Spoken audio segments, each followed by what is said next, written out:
اللهم صل على محمد وعلى آل محمد كما صليت على إبراهيم وعلى آل إبراهيم إنك حميد مجيد. اللهم بارك على محمد وعلى آل محمد كما باركت على إبراهيم وعلى آل إبراهيم إنك حميد مجيد. أما بعد، أعوذ بالله السميع العليم من الشيطان الرجيم. بسم الله الرحمن الرحيم. هو الذي بعث في الأميين رسول منهم يتلو عليهم آياته ويزكيهم ويعلمهم الكتاب والحكمة وإن كانوا من قبل لفي ضلال مبين. رب اشرح لي صدري ويسر لي أمري واحلل عقدة من لساني يفقهوا قولي.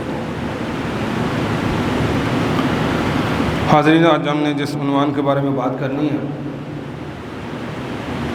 وہ بڑا اہم ایک نقطہ ہے،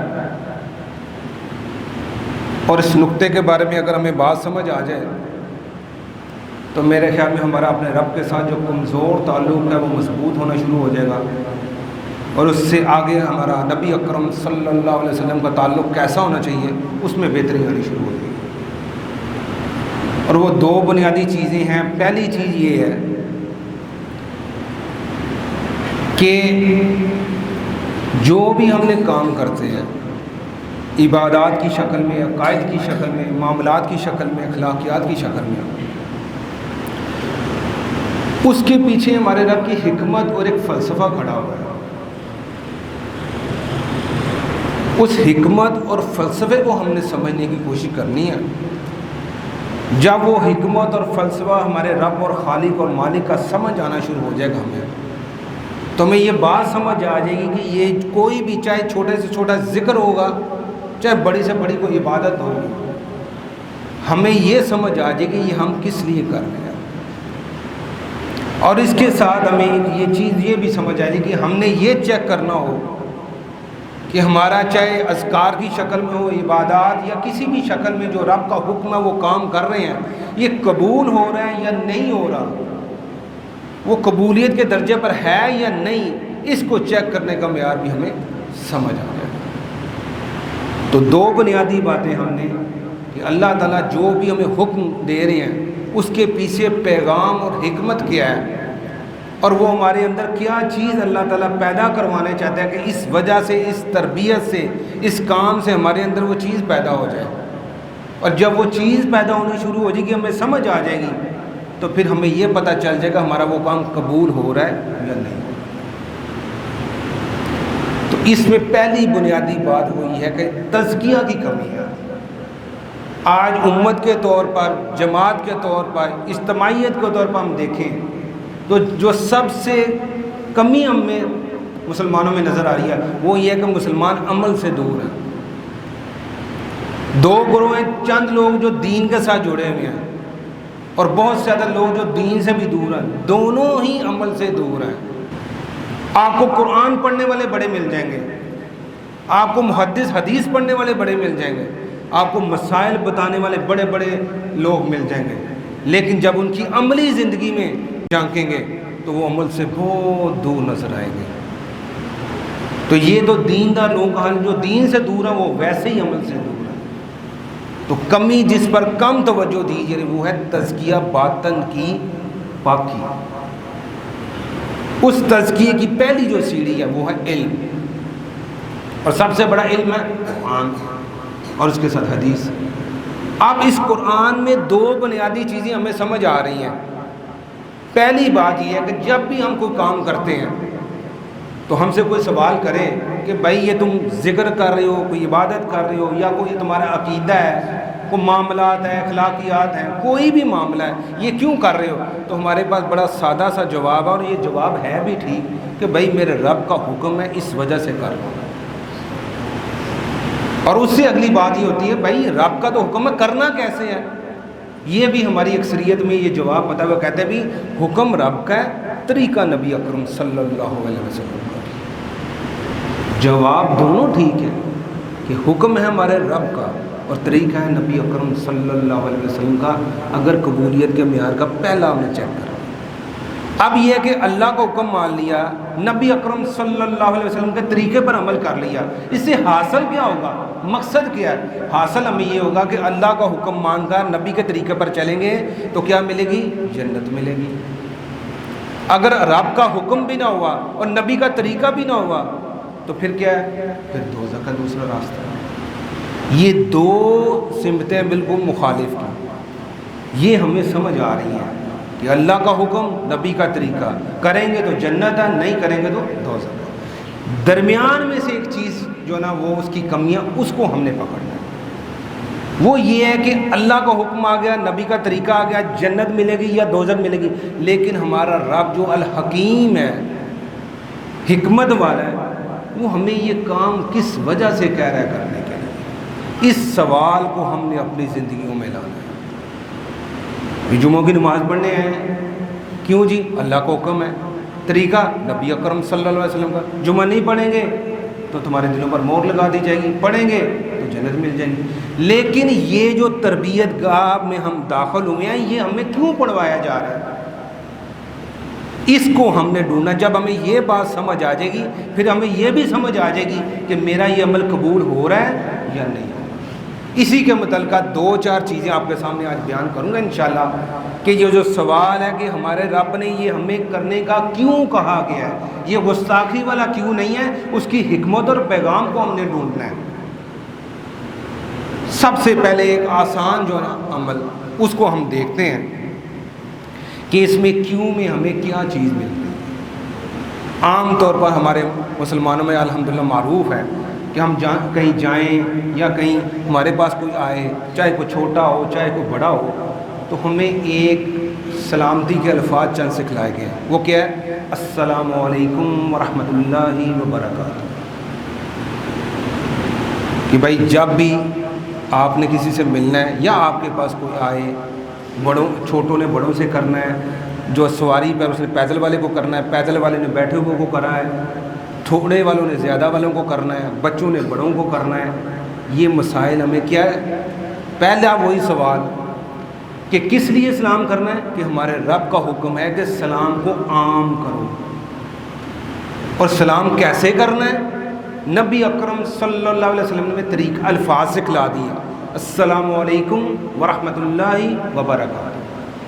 پہلے پر 10، پھر اس سے آگے 20، اس سے آگے 30 نیکیاں۔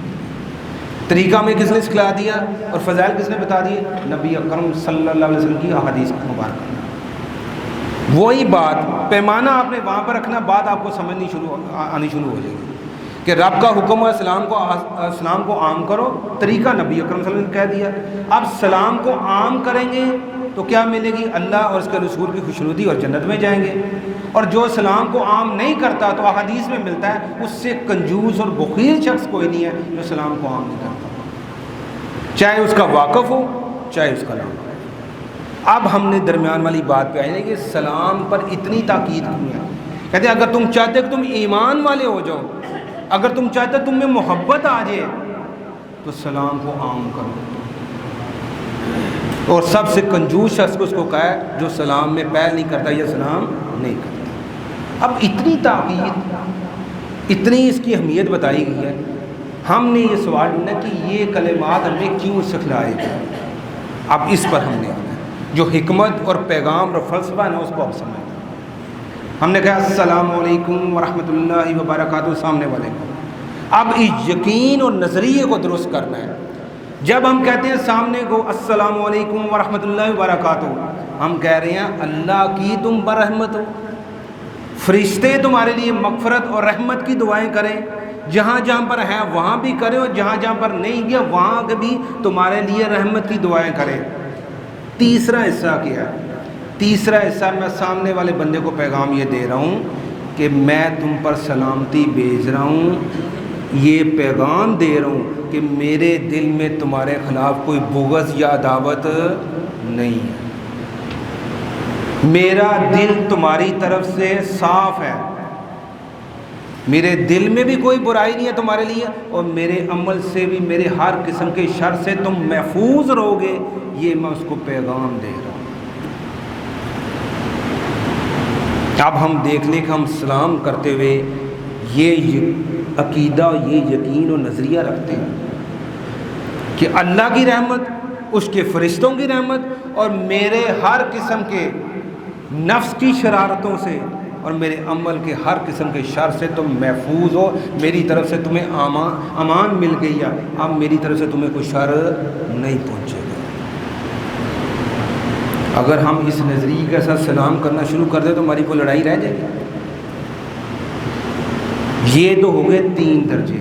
اب سامنے والے بندے کو سلام کر رہا ہوں، اس میں 3 باتیں اور کہہ رہا ہوں۔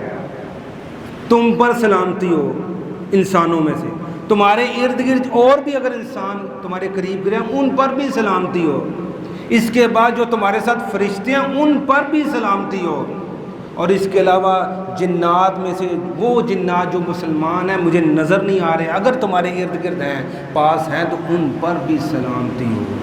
میں امن کا پیغام کس کس کو دے رہا ہوں؟ انسانوں کو دے رہا ہوں، فرشتوں کو دے رہا ہوں، جنات کو دے رہا ہوں، کہ بھائی میں جو بات کہہ رہا ہوں میرے ہر قسم کے شر سے تم محفوظ ہو۔ تیسری سٹیج یہ ہے قولی سلام۔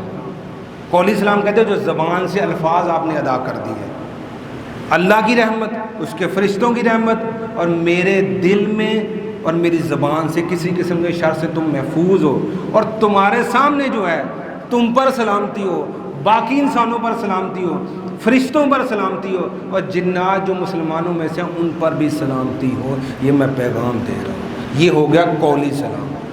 اب آ گیا فعلی سلام۔ فعلیہ کے عمل سے کیسے؟ 2 طریقے، ایک ہے مصافحہ، ہاتھ ملانا، ایک ہے معانقہ، گردن سے گردن ملانا، جسے ہم کہتے ہیں گلے ملنا۔ فعلی قولی کے ساتھ زبان سے الفاظ ادا کر دیے، اب اس سے اگلی سٹیج میں کیا کر رہا ہوں؟ میں دایاں ہاتھ اگلے بندے کے دائیں ہاتھ میں دے کر اسے یہ یقین دلوا رہا ہوں، جیسے انبیاء یا وقت کا حکمران عوام سے بیعت لیتا ہے نا، اس طرح میں ہاتھ میں ہاتھ اس کے دے کر اس کو یقین دلوا رہا ہوں کہ جو زبان سے کہہ رہا ہوں کہ میرے شر سے تم محفوظ ہو، یہ ہاتھ میں ہاتھ دے کر وعدہ کر رہا ہوں جو زبان سے کہہ رہا ہوں وہ عملی طور پر کر کے دکھاؤں گا۔ تو کیا میں ہاتھ ملاتے ہوئے یقین سے اس بندے کو یقین دلوا رہا ہوں کہ مجھ سے تمہیں کوئی کسی شر یا کوئی تو خرابی نہیں پہنچے گی؟ اس سے اگلی بار جب میں گلے سے گلے ملتا ہوں، گردن سے گردن ملاتا ہوں، تو میں اس کو یقین دلوا رہا ہوں کہ تمہاری گردن میرے ہر قسم کے وار سے، تمہاری جان میرے ہاتھوں سے محفوظ ہے۔ اگر اس نظریے سے ہم السلام علیکم ورحمۃ اللہ وبرکاتہ کہنا شروع کر دیں تو میری کوئی رشتہ داروں کی لڑائیاں، میری کوئی دوستوں کی لڑائیاں، میری کوئی کاروباری لڑائیاں، میری کوئی اور قسم کی عداوتیں کوئی رہ جائے گی؟ یہ جو اللہ کا پیغام اور حکمت ہے نا اس میں، اس کو سمجھنے کی ضرورت ہے کہ آج کے بعد جب ہمیں سلام کو عام کرنا ہے، کہ جب بندہ ایک مسلمان دوسرے مسلمان سے ملتا ہے تو وہ دونوں جدا ہونے سے پہلے ان کے تمام گناہ معاف کر دیے جاتے ہیں، لیکن ایسے نہیں ہوتے۔ اس نظریے اور یقین کے ساتھ سلام کریں گے تو پھر معاف ہوں گے۔ جب میں نے کہہ دیا کہ میری طرف سے تم امن میں ہو، فعلی قولی زبان کے ساتھ، اور پھر سلام کر کے اور گلے مل کر اس کو یقین دلوایا ہے کہ جو میں کہہ رہا ہوں میں اپنے وعدے میں پکا ہوں، میری طرف سے فکر نہیں کرنی، تو پھر ہماری ساری لڑائیاں ہی ختم ہو جائیں گی، اور پھر ہمارے گناہ دبنے شروع ہو جائیں گے۔ تو یہ جو اس کا حکمت اور فلسفہ تھا نا، یہ میں نے آپ کو ایک چیز کا بتایا ہے کہ آج کے بعد جب سلام لینی ہے تو پھر جب رشتہ دار ناراض ہو تو اس کو میں کہوں السلام علیکم ورحمۃ اللہ وبرکاتہ، اور اس سے اگلے لمحے اس سے جھگڑنا شروع کر دوں، اس سے بدتمیزی کرنا شروع کر دوں، بد اخلاقی کرنا شروع کر دوں، اس کے ساتھ پرانی باتیں کھول کر بیٹھ جاؤں، تو اس کا مطلب ہے جو میں نے زبان سے کہا ہے اس پر عمل نہیں کر، میرے قول و فعل میں تضاد ہے۔ اگر میرے دل میں اس کے لیے شر ہے، زبان سے کہہ رہا ہوں لیکن دماغ اس بات پر یقین نہیں کر رہا ہے کہ یہ میرے شر سے محفوظ ہے، تو دل و دماغ اور قول و فعل میں فرق رکھنے والے کون ہوتے ہیں؟ منافقین ہوتے ہیں۔ یہ منافقین کی نشانی ہوتی ہے، زبان سے کہہ رہے ہیں السلام علیکم ورحمۃ اللہ وبرکاتہ، اور اگلے ہی لمحے اس کو زبان کے ساتھ یا ہاتھ کے ساتھ آپ نے کوئی تکلیف پہنچا دی تو سمجھے آپ کے قول و فعل میں فرق ہے۔ اس کے جو فضائل ہیں اس میں یہ حکمت چھپی ہے کہ سلام کو عام کرو۔ اگر تم چاہتے ہو تم ایمان والے ہو جاؤ، اگر تم چاہتے ہو تم میں محبت پیدا ہو جائے، اگر تم چاہتے ہو تو تمہارے گناہوں کا کفارہ بن جائے، تو سلام کو عام کرو، چاہے جس کو جانتے ہو اس کو بھی اور جس کو نہیں جانتے اس کو بھی سلام کرو۔ اور کہا جو یہ نہیں کرتا وہ کیا ہے؟ سب سے بڑا بخیل کنجوس آدمی ہے۔ وہ کسی کو کنجوس نہیں کہا، یہ کام نہ کرنے والا سب سے کنجوس ہے۔ کیوں؟ اس سے معاشرے میں سلامتی کا پیغام پہنچے گا۔ جب سلامتی کا پیغام پہنچے گا تو کیا ہوگا؟ لڑائی ختم ہو جائے گی، گلے شکوے ختم ہو جائیں گے، لڑائی جھگڑے ختم ہو جائیں گے، چاہے وہ کسی کے ساتھ بھی ہوں، چاہے وہ خاندان کے اندر ہوں، چاہے وہ خاندان کے باہر ہوں۔ تو آج کے بعد جب بھی ہم نے سلام کرنا ہے تو اس یقین و نظریے کے ساتھ دوبارہ دہرا دیتا ہوں، جب کہنا السلام علیکم ورحمۃ اللہ وبرکاتہ، اللہ کی رحمت، اللہ کے فرشتوں کی رحمت اور میرے دل تمہارے لیے صاف ہے اور میرے عمل کے ہر قسم کے شر سے تم محفوظ ہو، اور ہاتھ ملا کر اور گردن سے گردن ملا کر اس کو عملی طور پر اس کو ثبوت دینا ہے کہ جو زبان سے کہہ رہا ہوں اس پر میں یقین دلاتا ہوں تمہیں، اس میں کوئی فرق نہیں آئے گا، تم میرے ہر قسم کے شر سے اور تمہاری جان بھی میرے ہاتھ سے محفوظ ہے۔ اب آج کے بعد یہ جب کرنا ہے تو اس یقین اور عقیدے کو اپنے اندر ہم نے لانا ہے۔ اس سے اگلی بات، ابھی ہم مسجد میں آئے ہیں، گھر سے وضو کر کے آئے ہوں گے، یہاں پر وضو کیا ہوگا، یہ اللہ تعالیٰ ہر نماز سے پہلے وضو کیوں کروا رہے ہیں؟ پھر وہی پرانی بات، کیوں کر رہے ہیں؟ اللہ کا حکم ہے، طریقہ نبی اکرم صلی اللہ علیہ وسلم کا ہے، اور وضو کریں گے تو طہارت ملے گی، آپ کی نماز یا وہ عبادت قبول ہو جائے گی۔ اگر وضو نہیں کریں گے تو آپ کی وہ عبادت وہ عمل قبول نہیں۔ یہ پہلا اور آخری، درمیان میں کروا کیوں رہے ہیں؟ یہ وضو ہم سے کیوں کروایا جا رہا ہے؟ پہلی بات، 5 وقت وضو کروا کر ہماری اللہ تعالیٰ تربیت یہ کر رہے ہیں کہ سب سے پہلے ظاہری جسمانی تم نے کچھ آزاد دلوائے ہم سے۔ سارا جسم کیوں نہیں دلوایا جی غسل کی طرح؟ چہرہ ہو گیا، کونیاں ہو گئی، سر کا مسا ہو گیا، پاؤں ہو گئے، چند اعضاء کیوں دلوائے ہیں؟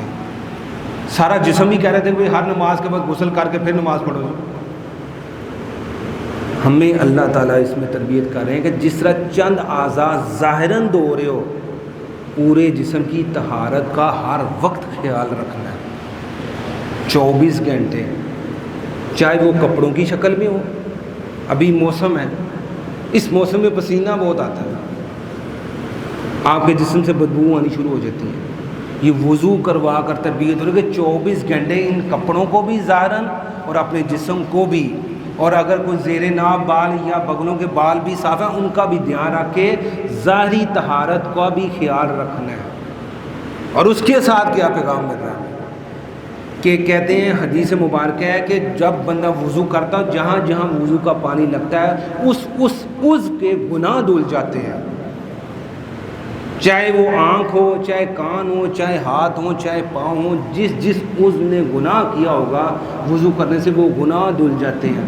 اللہ تعالیٰ ہماری تربیت کر رہا ہے جس طرح ظاہری اور باطنی طور پر ان اعضاء کے گناہ دھل رہے ہیں، اس طرح تم نے اپنے باطن سینے کی بیماریوں کو بھی اس طرح دھونا ہے۔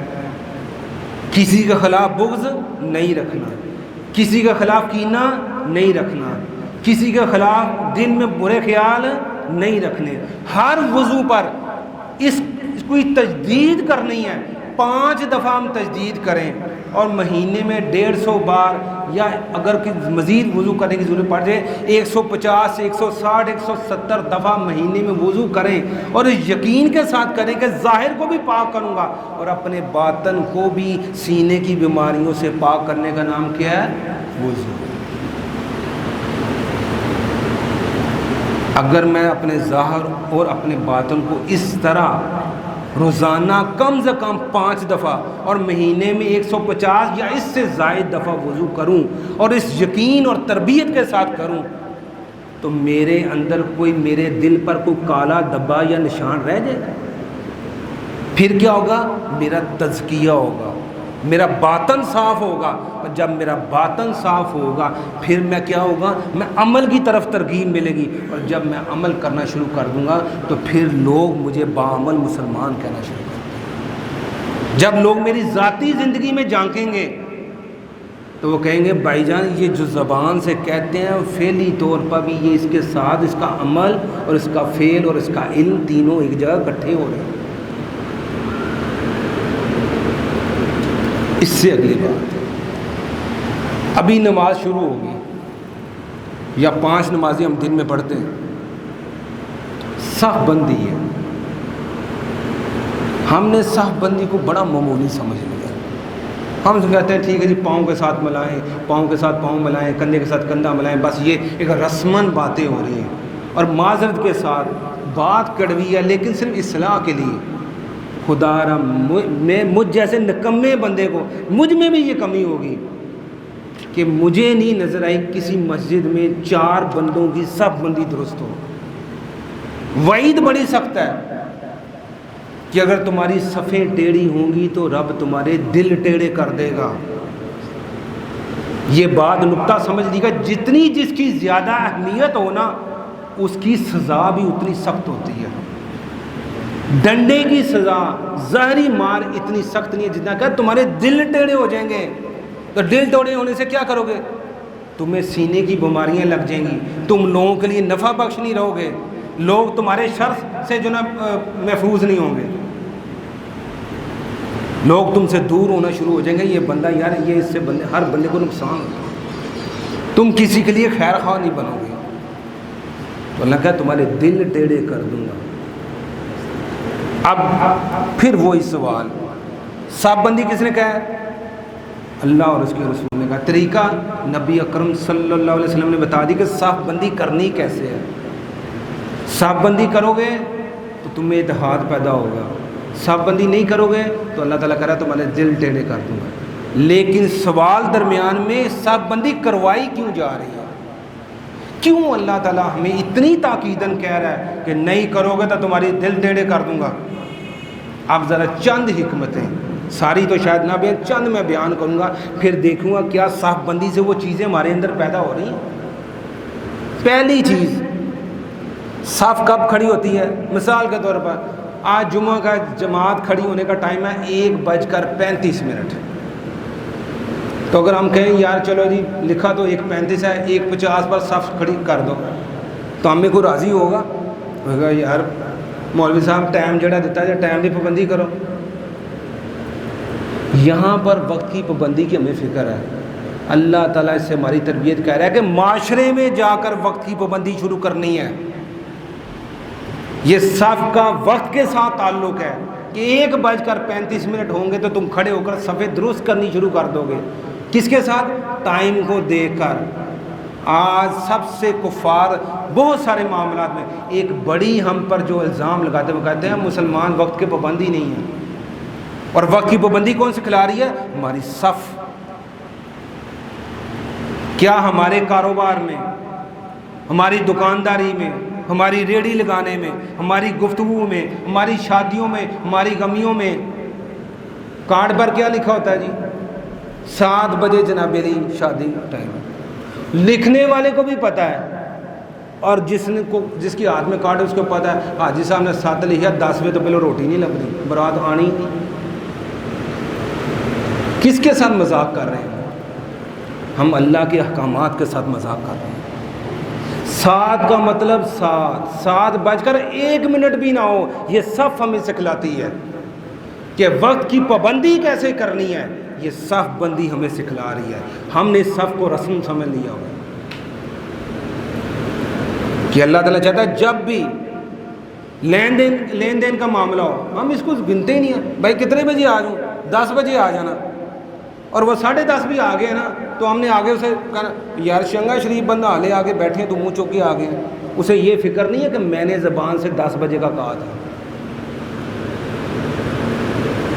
کسی کو پیسے دینے ہیں, کسی سے لین دین کرنا ہے, کوئی معاملہ کرنا ہے, کبھی ہم نے یہ سوچا ہے ٹائم دیتے ہوئے؟ وہ انشاءاللہ کو بھی ہم نے بدنام کر دیا. کہ جی کتنے بجے؟ 8 بجے انشاءاللہ. جی یہ لطیفہ بن چکا کہ جب مسلمان کہے نا 8 اتنے بجے انشاءاللہ, تو اس کا مطلب ہے یہ اس نے کام نہیں کرنا. ہم نے اللہ کے احکامات اور اس کے نبی کے طریقوں مذاق بنا دیا. وقت کی پابندی کیسے اپنی زندگی میں لانی ہے, یہ سب بندی میں بتا. دوسری بات, سب بن گئی, پچھلا بندہ کھڑا ہے, وہ اگلے بندے کو پیچھے کر کے آگے نہیں آ سکتا. حدیث مبارکہ کا مفہوم بتا رہا ہوں آپ کو. جس کی جگہ بنتی ہے وہی کھڑا ہوگا, پچھلا بندہ آگے اور اگلا بندہ پیچھے نہیں جا سکتا. میسج اور پیغام کیا مل رہا ہے؟ زندگی میں لائن لگانا سیکھو, لائن بنانا سیکھو. دوسرا الزام کفار ہم پر لگاتے ہیں. یورپ کے ایئرپورٹ پر کھڑے ہوں گے تو لائن میں کھڑے ہیں, بڑے حاجی صاحب بڑے لائن میں ڈسپلن کے ساتھ کھڑے ہیں, اور جو ہی لاہور ایئرپورٹ اسلام آباد ایئرپورٹ اترے ہیں تو ایک حاجی صاحب ادھر جا رہے, ایک حاجی صاحب ادھر جا رہے. یہ صف ہمیں سکھلاتی ہے جس کا حق پہلے ہے. یہ ظلم ہے جس کا حق آگے تھا. میں بینک کی لائن لگی ہوئی ہے تو میں 2 بندوں کو کراس کر کے آگے جا کے کھڑا ہو گیا ہوں, تو میں نے ظلم کیا. زندگی میں جس کا حق ہے اس کو اس کے حق پر رکھنا, یہی لائن ہے. اس لائن کی پابندی کیسے کرنی ہے, یہ صف بندی ہمیں سکھلاتی ہے. کیا اس نظریے سے ہم نے صف بندی کو سیکھا؟ تیسری بات, یہ صف بندی کیا کہتے ہیں؟ پاؤں کے ساتھ پاؤں, کندھے کے ساتھ کندھا, ایک ذرہ بر بھی اس میں جو ہے نا فرق نہیں رہنا چاہیے. اگر تھوڑی سی جگہ بھی خلاف باقی رہ گیا, شیاطین آ کے کھڑے ہو جائیں گے. اور ان میں سے ایک وجہ بنیادی یہ کہ جو ہم نماز میں اپنی دکانوں کا حساب کرتے ہیں نا, ہماری صف بندی میں فرق, اس خلاف میں شیاطین کھڑے ہیں, وہ وسوسے ڈالتے ہیں, اور ہمیں نماز کی فکر نہیں ہوتی ہے, دکانوں کا حساب کرتے ہیں. اللہ تعالی ہمیں ایک امت بنانا چاہتے ہیں. ہم ایک امت ہیں, ایک جسم ہے, ایک گھر کی مانند ہیں. صف بندی ہمیں یہ سکھلا رہی ہے تم ایک ہو. اگر ہم نے فرقہ واریت کی دیواریں کھڑی کرنی شروع کر دی ہیں تو ہم نے اس جو صف بندی کا فلسفہ اور حکمت تھا نا, اس کو جھٹلا دیا. آج ایک مسلمان دوسری مسلمان کی مسجد میں نماز پڑھنے کو تیار نہیں ہے. وہ کہتا میری اس کے پیچھے نماز نہیں ہوتی. صف بندی کہہ رہی ہے تم ایک امت ہو. اختلاف جتنا کر لو, صحابہ کرام میں اختلاف نہیں ہوئے, یہاں تک کہ جنگوں تک نوبت چلی گئی. کیا انہوں نے کسی پر فتویٰ لگایا؟ کسی کو کافر کہا, کسی کو کہا یہ جہنمی ہے, یہ جنت میں نہیں جائے گا. کوئی اپنی ایک علیحدہ کوئی جماعت بنا کر کھڑا کر لی کہ بھائی آج کے بعد ہماری اس جماعت کا نام یہ ہے, ہمارے اس کے ساتھ کوئی تعلق نہیں ہے. خلفۂ راشدین کی زندگی تک ہی صرف رہ جائیں, باقی تو بہت لمبی بات کی بات چلی جائے گی. کسی نے اپنی دیوار کھڑی کر کے اپنے آپ کو باقیوں سے علیحدہ کیا؟ کسی نے فتویٰ, کسی نے تنقید, کسی نے کہا کہ یہ لوگ جہنمی ہیں, ہم صرف مسلمان ہیں, یہ سارے جہنم والے ہیں؟ کسی نے کہا؟ گردنیں بھی کٹ گئی اس میں. اس سے آگے اور کیا ہو سکتا ہے؟ کسی نے کسی کے خلاف فتویٰ اور اپنی 1.5 انچ کی مسجد نہیں بنائی. ہمیں صف بندی یہ سکھلا رہی ہے کہ تم ایک امت ہو, تم ایک گھر ہو, تم ایک جسم کی مانند ہو. میرے نبی اکرم صلی اللہ علیہ وسلم حدیث مبارکہ مسلمان ایک جسم کی مانند ہے. اس میں یہ نہیں کہا کہ یہ فرقے والے مسلمان ہیں, یہ فرقے والے نہیں ہیں, کہ تمام مسلمان ایک جسم کی مانند ہیں. جسم کے ایک حصے میں تکلیف ہو, سارا جسم اس تکلیف کو محسوس کرتا ہے. کیا اس نظریے کے ساتھ ہم مسلمانوں نے, اگر ہمیں کسی بھائیوں کو لگتا ہے کہ یہ سامنے والے بھائیوں کو بات غلط سمجھ آ گئی ہے, ان کو بات سمجھ نہیں آ رہی, تو کیا میرا ان کے ساتھ تعلق ختم ہو جانا چاہیے؟ میں نے بلکہ میرا تعلق اس سے زیادہ بڑھ جانا چاہیے کہ یہ میرے بیمار مسلمان ہیں, یہ میرے جسم کا کمزور حصہ ہیں, میرے مسلمان بھائیوں کو بات سمجھ نہیں آئی، میں ان کو قریب کروں تاکہ یہ جہنم میں نہ چلے جائیں، میں ان کو بات سمجھاتا رہوں اور دعا کرتا رہوں، یا اللہ میرا کام تھا بات سمجھانا، ہدایت دینا نہ دینا تیرا کام ہے۔ یہ میرے مسلمان بھائی ہیں، یہ مجھے میری صف سکھلاتی ہے، روزانہ 5 وقت اللہ تعالیٰ یہ سب بنا کر مجھے یہ میسج اور پیغام دے۔ اس سے اگلی بات، غریب اور امیر کو اکٹھا کھڑا کر دیا۔ ایک امیر سفید لٹھے کا سوٹ پہن کر خوشبوئیں لگا کر آ گیا، اور دوسری طرف مزدور باہر دھوپ میں کام کر کے اور وضو کر کے ہے، اور ابھی بھی اس کے پاؤں میں مٹی لگی ہے، اس کے کپڑوں میں بدبو آ رہی ہے، کپڑے اس کے گندے ہیں، لیکن اس غریب کو امیر کے ساتھ کھڑا کر دیا ہے۔ اس امیر کی جو اس کے دماغ اور دل میں یہ ہو کہ میں بڑا امیر ہوں، میں اس سے بہتر ہوں، اس کی اس جو دماغ میں جو بات ہے اس کو کم کرنے کے لیے، اور غریب کی عزت نفس کو بڑھانے کے لیے، تو غریب نہیں ہے، تو اللہ اس کے رسول کے احکامات مان، تو اللہ کے اسی وجہ سے قریب ہے، تو امیر کے ساتھ بھی کھڑا ہے، تم دونوں برابر ہو۔ اور اس وجہ سے معاشرے میں ہمارے میں جو کمی لفظ آ جائے گا، چھوٹی برادری آ جائے گی، نیچ برادری آ جائے گی، ہمارے معاشرے میں یہ چیزیں ہیں، اس برادریزم کو ختم کرنا یہ صف بندی ہمیں پیغام دے رہی ہے۔ اور اسی کے متعلق آخری بات یہ ہے کہ اگر ایک مسلمان بھائی مسجد میں نماز پڑھنے آتا ہے 5 وقت، اور 1 یا 2 نمازوں میں چند دن آپ کو نظر نہیں آیا، تو آپ نے اس کے گھر جانا ہے، اگر وہ بیمار ہے تو اس کی بیمار پرسی کرنی ہے، تیمارداری کرنی ہے، 70,000 فرشتے اس کے لیے دعا کرتے ہیں، اور اگر وہ کوئی مصیبت میں پھنس گیا ہے، مالی میں یا کسی بھی شکل میں، وہ کسی بھی دنیاوی معاملے میں پھنسا ہے، تو اگر مشکل میں ہے تو اس کی خبرگیری کر کے اس کو اس کے مشکل سے نکالنا، یہ ہمیں نماز کے ساتھ جو صف بندی ہے سکھلا دیں۔ اب فیصلہ ہم کر لیں کہ ہم کس جگہ پر کھڑے ہیں۔ صرف میں نے آپ کو 3 باتیں بتائی ہیں کہ السلام علیکم ورحمۃ اللہ وبرکاتہ، اس کے پیچھے میرے رب کا حکمت اور پیغام کیا ہے، وضو کے پیچھے حکمت اور پیغام کیا ہے، اور یہ جو صف بندی ہے اس میں یہ صرف ان تینوں چیزوں کی چیزیں ایک جگہ اکٹھی کر لینا، میرے خیال 70% سے زیادہ ہمارے مسائل حل ہو جائیں۔ ہم کیا ہو جائیں گے؟ ہمارا تزکیہ ہونا شروع ہو جائے گا، ہمارا باطن پاک ہونا شروع ہو جائے گا۔ جب باطن پاک ہو، اللہ کا جو قرآن کا علم ہے اس کی حکمت اور پیغام سمجھ آنا شروع ہو جائے گا، پھر کیا ہوگا؟ پھر عمل کرنا بڑا آسان ہو جائے گا۔ پھر جو شروع والی بات تھی کہ آج مسلمان عمل سے دور ہیں، اعتراض ہی یہی ہے کہ مسلمان چند بھی جو ہیں وہ دین کے ساتھ لگے ہوئے ہیں لیکن عمل سے خالی ہیں، وہ باعمل مسلمان بننے شروع ہو جائے۔ اور اس کے ساتھ ایک اور چیز ہمیں کیا سمجھ آئے گی؟ ہمیں یہ پتہ چلنا شروع ہو جائے گا کہ یہ میرا عمل قبول ہو رہا ہے یا نہیں، تو سمجھ لیجئے کہ آپ کا وہ عمل آپ کی قبولیت اللہ کے ہاں قبول ہو۔ لیکن اس سے جو چیز ہمارے اندر حاصل ہونی تھی، جو تربیت ہو کے ہمارے اندر چیزیں پیدا ہونی چاہیے تھی، وہ اگر پیدا نہیں ہو رہی تو آپ جسمانی طور پر تو وہ عمل کر رہے ہیں لیکن روحانی طور پر ایک وہ مردہ عمل ہے۔ شاید ہم سے پوچھ تو نہ ہو لیکن جو اس کا اصل مقصد تھا وہ فوت ہو گیا۔ تو بھائی ہم نے آج کی گفتگو میں بات یہ سیکھی ہے کہ اللہ کا حکم، نبی کا طریقہ، کریں گے تو جنت میں، نہیں کریں گے تو دوزخ میں۔ یہ آسان 2 باتیں تو ہمیں سمجھ آ رہی، لیکن درمیان والی بات ہم نے آج کے بعد سیکھنی ہے۔ جب بھی کوئی عمل کریں، چھوٹے سے چھوٹا کریں، بڑے سے بڑا، علماء کرام سے پوچھیں کہ اللہ تعالیٰ کی اس کے پیچھے حکمت اور پیغام کیا ہے، اللہ تعالیٰ یہ عمل کروا کے ہمارے اندر کیا چیز پیدا کروانا چاہتے ہیں، کون سی چیز ہمارے اندر پیدا ہو جائے اس عمل کی وجہ سے۔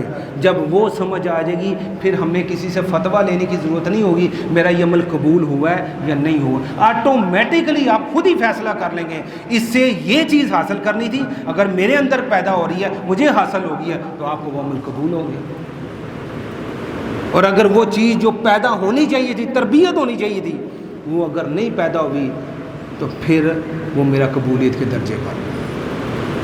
اللہ سے دعا ہے کہ جو حکمت اور فلسفہ اللہ کے ہر کام میں ہے اس کو ہمیں سمجھنے کی اور اس کے مطابق اپنا تزکیہ کرنے کی، اور تزکیہ کرنے کے بعد بعمل مسلمان بننے کے اللہ تعالیٰ توفیق عطا فرمائے۔ واخر دعوانا الحمدللہ رب العالمین۔